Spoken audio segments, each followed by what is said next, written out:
Hello, everyone. Welcome back. This is A Course in Miracles 365, Awakening to Love, and welcome to all of you who have recently joined me here on YouTube. Thank you so much for tuning in and for your interest in spirituality. This is something that I'm very grateful for because it's an interest in you. It's an interest in taking a deeper dive with yourself, which, as we know, that's where the action is. So thank you for that. We're going through one of the two supplements to A Course in Miracles. This one is known as Psychotherapy, Purpose, Process, and Practice. We've looked at the purpose of therapy. We're looking at the process, and then we'll have a few videos dedicated to the practice. Now, Jesus puts this in terms of psychotherapy and a therapist-patient relationship. That's the context by which he addresses forgiveness, which is today's topic. And you might also say the theme of A Course in Miracles. It's certainly one of its most prominent themes, and it's what we do. In fact, this is the process of healing. You can substitute, if you wish, for the word psychotherapy, substitute a teaching, healing, right? For therapist, you are free to, if it pleases you, if it suits you better, substitute the word teacher for therapist and the word student for patient. Understand that this was dictated to Helen Schucman, who was a medical psychologist at Columbia University. So a therapist, highly, highly trained, highly intelligent, yes, a doctor, PhD, and this is the context in which the material is presented. Now, you may consider any teacher-student relationship here, any coach-client relationship, any therapist-patient relationship, if you're involved in that in the world, as either the therapist or the patient. Perhaps you've had plenty of experience with both. Yeah. So whatever form of the language you take, what we're talking about here is healing. That's what we're talking about, is we're talking about the purpose, process, practice of healing, which is something that we're all interested in. So we're looking today at the definition of healing. So how does one define healing? Well, we know that it's of the mind. It's pretty simple, and it can be boiled down to simply one word: forgiveness, forgiveness, forgiveness. I know, right? Were you looking for something a little bit shinier than that?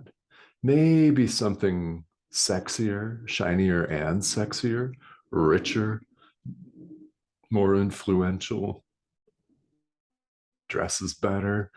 I don't know.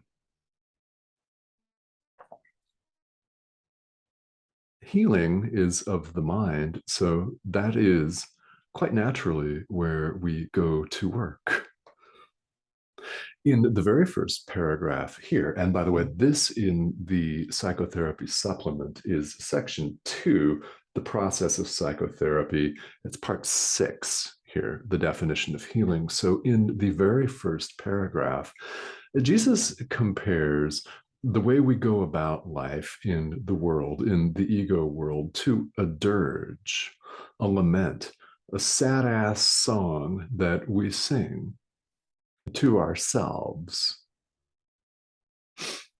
And this is a metaphor here, we think we hear it outside of ourselves, but we're really singing it to ourselves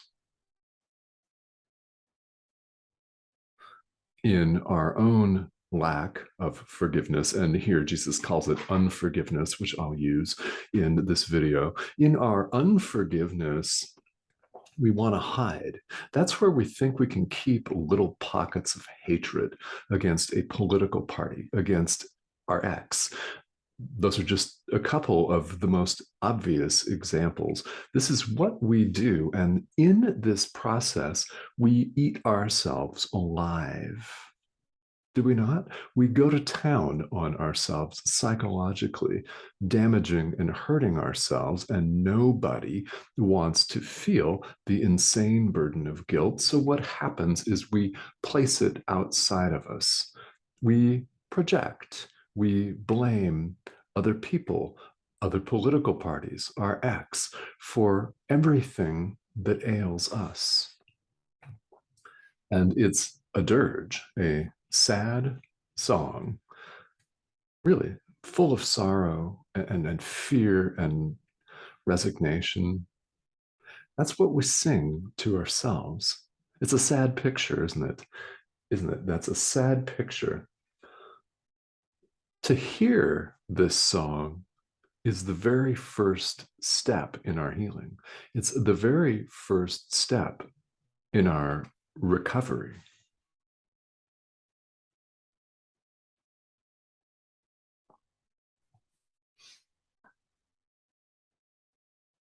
The very first step in healing is to become aware of the problem, isn't it? Awareness is always a key first step. We hear the lament that we're singing to ourselves, and then we take the next step, which is a decision. It's a decision to question it. In other words, we examine, we look, we show up as adults because spirituality is an adult endeavor. It has moments of sexy, shiny objects and feelings, but it's not about those sexy, shiny objects at all. It's an adult endeavor in that here we decide to look at our unforgiveness. We decide to look at what's showing up as our guilt. It's showing up outside of us, apparently. We've placed it there. Other people that we see, other people that we interact with are our screen, like a movie screen. We're seeing, when they piss us off, our own guilt, our own fear. Healing is of the mind.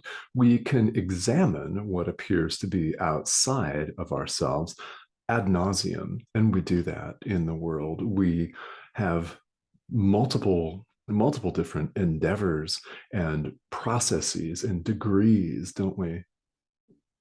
Advanced degrees in which we parse out and examine so-called reality. But what that is just running around in circles and avoiding the real issue, which is our unforgiveness. So how do we heal?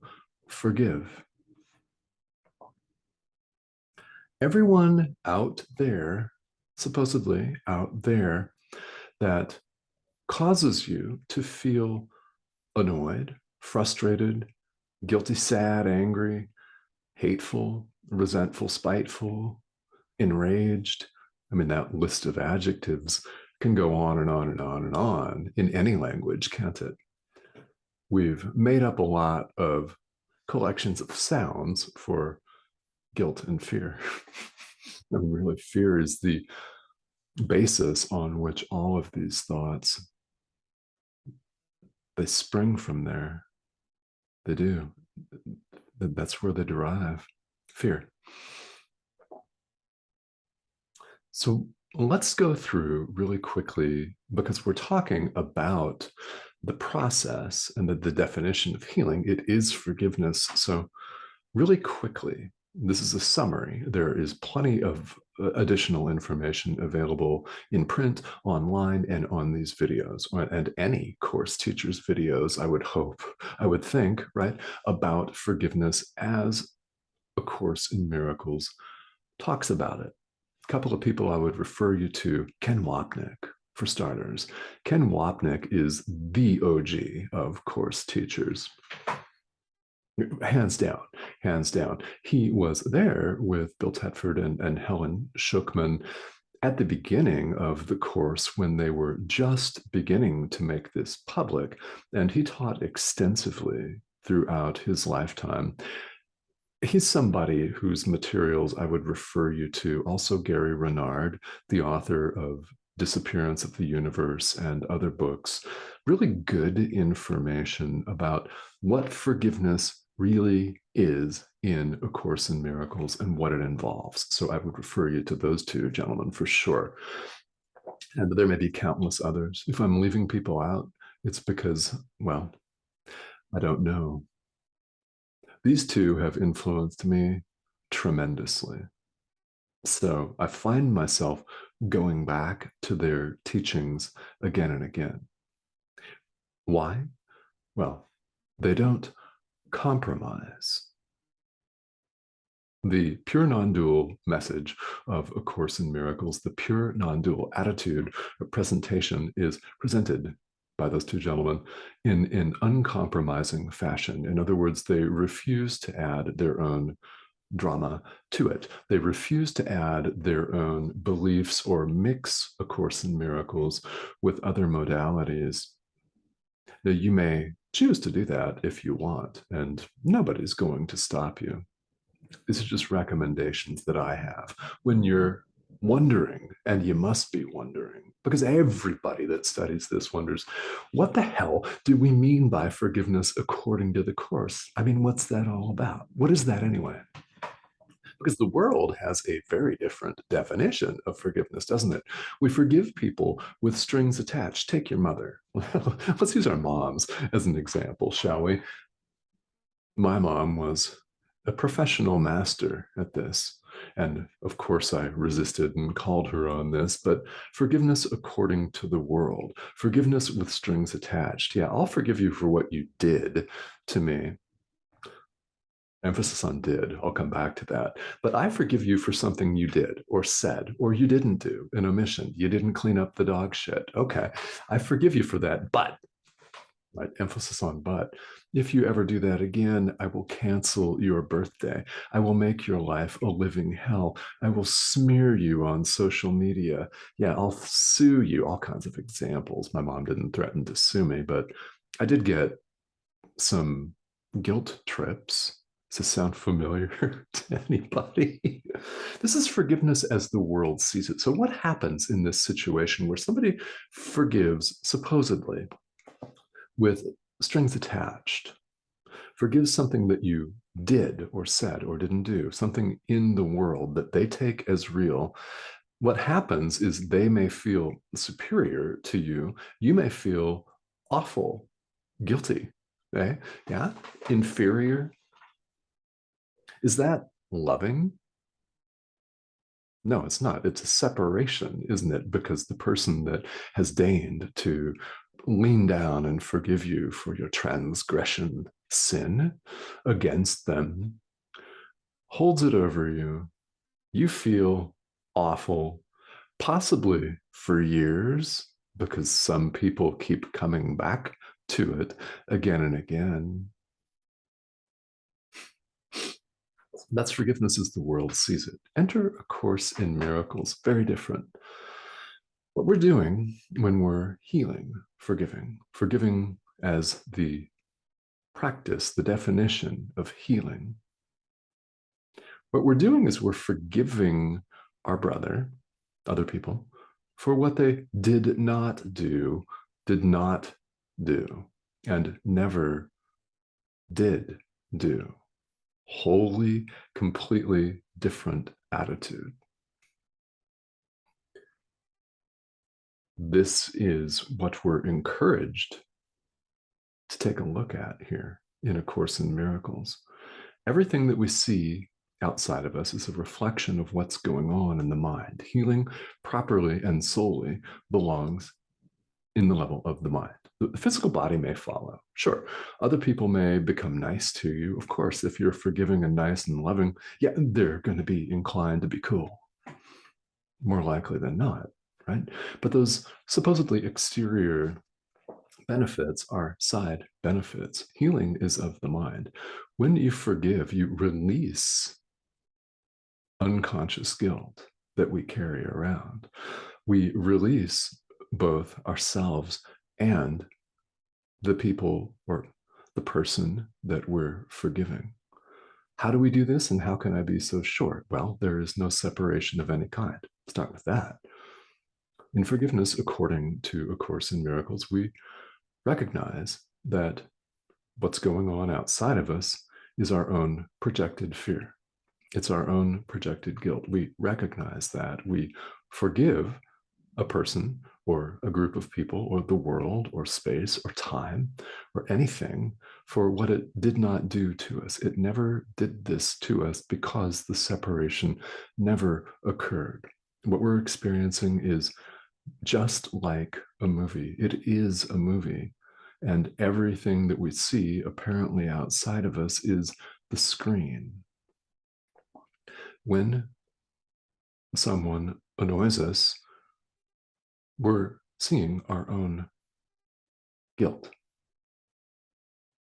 What do? Forgive, with the recognition that the separation never occurred, that our brother never did anything to us, that we are, in fact, one.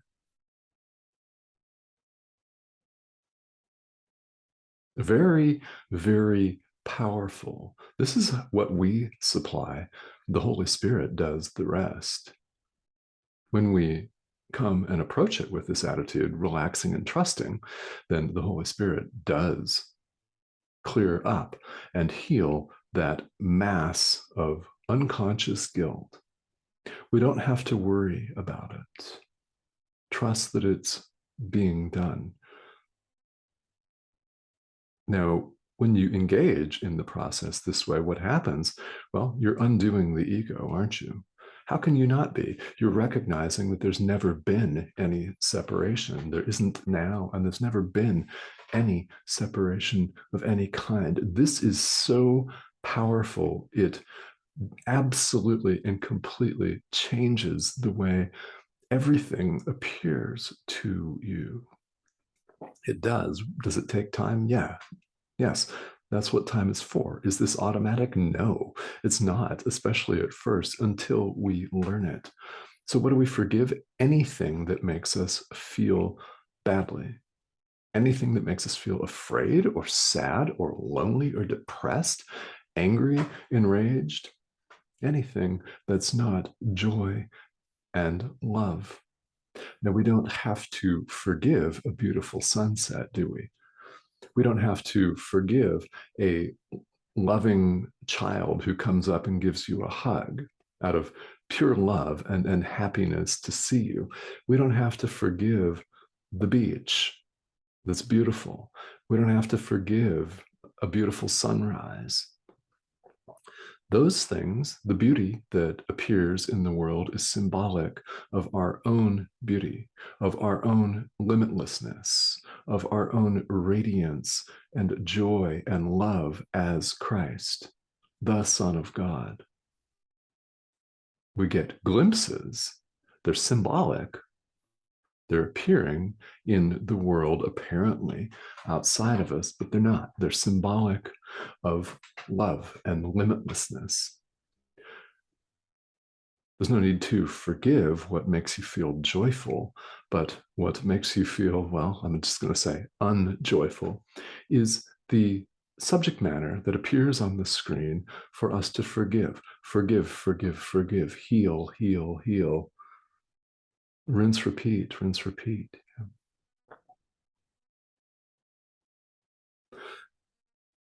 You may not believe this at all. It doesn't matter. I don't care. I don't care. Isn't that beautiful? People don't have to believe anything that we say. This course is about action. It's a self-study course because only we can put it into action. We really, truly learn by doing it.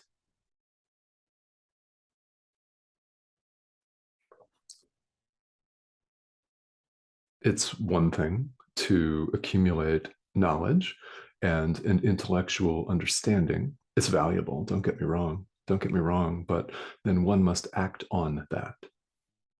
Just knowing about something doesn't mean you're doing it. Just knowing about the way, according to A Course in Miracles, that we can undo the ego does not mean we're undoing it. We can take our intellectual knowledge and lord it over everybody else, can't we?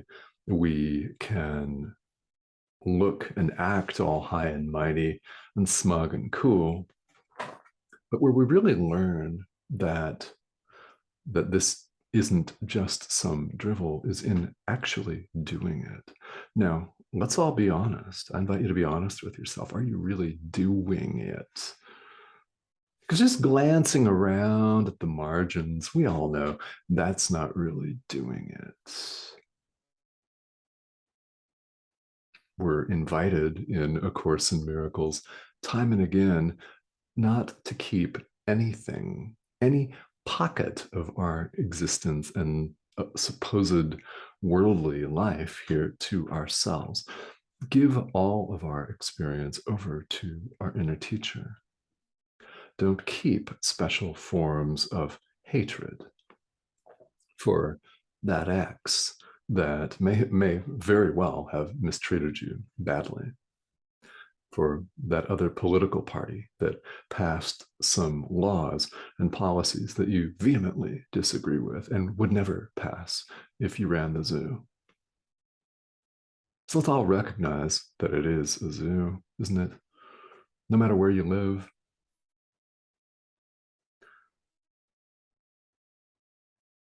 It's all in the doing. This is where the action lies in spirituality. And this is why it often involves the shortest line, doesn't it? So there is, again, so much more that is said and can be said about forgiveness, but this is the process of healing, forgiveness. At this deeper level, where we're recognizing that everything we see is a projection, an appearance of what's going on in our own mind. Also, here, Jesus adds that we see what we want to see. Our eyes simply, they're mirrors, aren't they? They reflect back what the mind wants to see. The ears, they're receptors, like a receiver that brings back and translates what we want to hear. Ooh, I know, right? Adult level stuff. So, what's going on here is we're invited to want the peace of God. That's a lesson in the workbook. I want the peace of God. Because what we want to see, we do see. Hmm? All right. Thank you all for joining me. As always, I welcome comments, questions.